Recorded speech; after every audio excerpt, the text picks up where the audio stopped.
Tactique du diable de C.S. Lewis. Lettre 13. Mon cher Wormwood, il me semble que tu noircis un bien grand nombre de pages pour me raconter une très simple histoire. Le fin mot de l'affaire, c'est que tu as laissé ton homme te filer entre les doigts.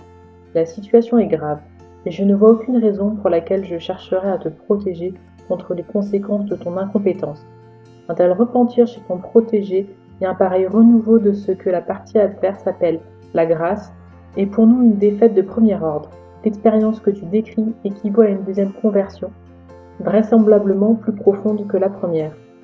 Comme tu aurais dû le savoir, le nuage asphyxiant qui t'a empêché d'attaquer ton protégé alors qu'il rentrait de sa promenade au vieux moulin est un phénomène bien connu.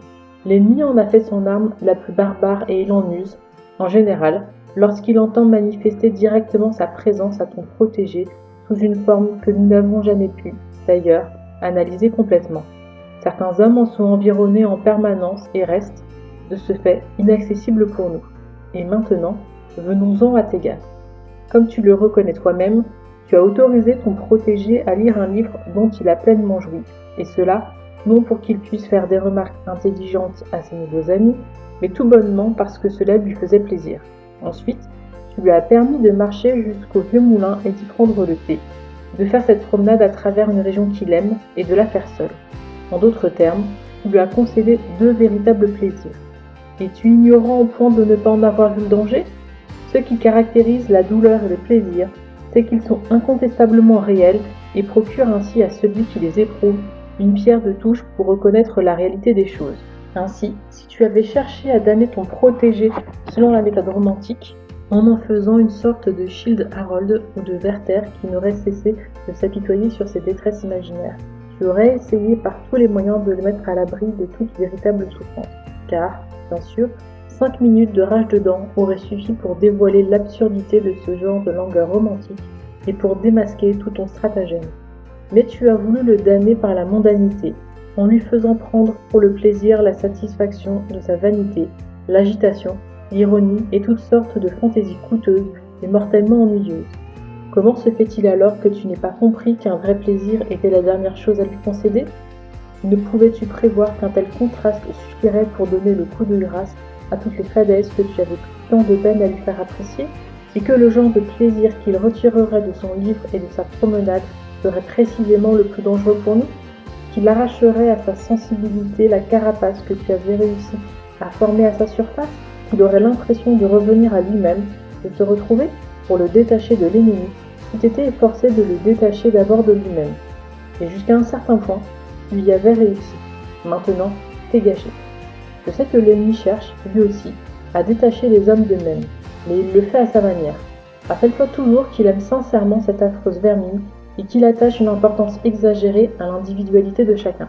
Quand il leur dit de renoncer à eux-mêmes, il ne veut que les amener à démordre de leurs prétentions égoïstes et volontaires. Une fois qu'ils ont fait cela, il leur rend véritablement toute leur personnalité et se vante, à juste titre, je le crains, que quand ils sont tout entiers à lui, ils sont aussi pleinement eux-mêmes. Ainsi, tout en se réjouissant de les voir sacrifier même leurs désirs les plus innocents à sa volonté, il déteste les voir perdre leur individualité pour quelque raison que ce soit. Mais nous devrions toujours les y encourager. Les désirs et les impulsions qui sont au fond de l'homme sont en quelque sorte la matière première, le point de départ dont l'ennemi l'a doté. Chaque fois que nous réussissons à l'en détourner, nous marquons donc un point. Même pour les choses sans importance, il est toujours bon de remplacer ses goûts et ses dégoûts par les normes du monde, les conventions ou la mode. Je pousserai cette technique très loin. En règle générale, je m'efforcerai d'extirper de mon protégé tout penchant particulier, à moins, bien entendu, qu'il ne s'avère être un péché. Je m'attaquerai même à des choses aussi insignifiantes que son faible pour le cricket, sa collection de timbres ou sa tasse de chocolat. Je veux bien que ces choses soient sans vertu en elles-mêmes. Mais une sorte d'innocence, d'humilité et d'abnégation s'en dégage, et cela ne m'inspire guère confiance. L'homme qui jouit de façon réelle et désintéressée d'une chose quelconque dans ce monde, et cela pour la chose en elle-même en se souciant comme devant 40 de ce que les autres en disent, est déjà prémuni contre certaines de nos attaques les plus subtiles. Tu devrais toujours tenter de faire abandonner à ton protégé les gens, la nourriture ou les livres qu'il aime vraiment au profit des gens bien, de la nourriture appropriée et des bons livres. J'ai connu le cas d'un homme qui était fortement tenté par de hautes visées sociales et qui en a été préservé par un faible pour les tripes aux oignons. Il nous reste à voir comment réparer le désastre. L'essentiel est d'empêcher ton protégé de faire quoi que ce soit. Aussi longtemps qu'il ne passe pas à l'action, peu importe l'insincérité de son repentir. Laisse la petite brute s'y vautrer. S'il s'y sent pousser, laisse-le écrire un livre là-dessus. C'est souvent un excellent moyen de rendre stérile la semence que l'ennemi sème dans le cœur d'un homme. Qu'il fasse n'importe quoi, pourvu qu'il n'agisse pas. La plus grande piété dans son imagination ou dans ses sentiments ne nous nuira pas le moins du monde, aussi longtemps que nous pouvons lui barrer le chemin de sa volonté.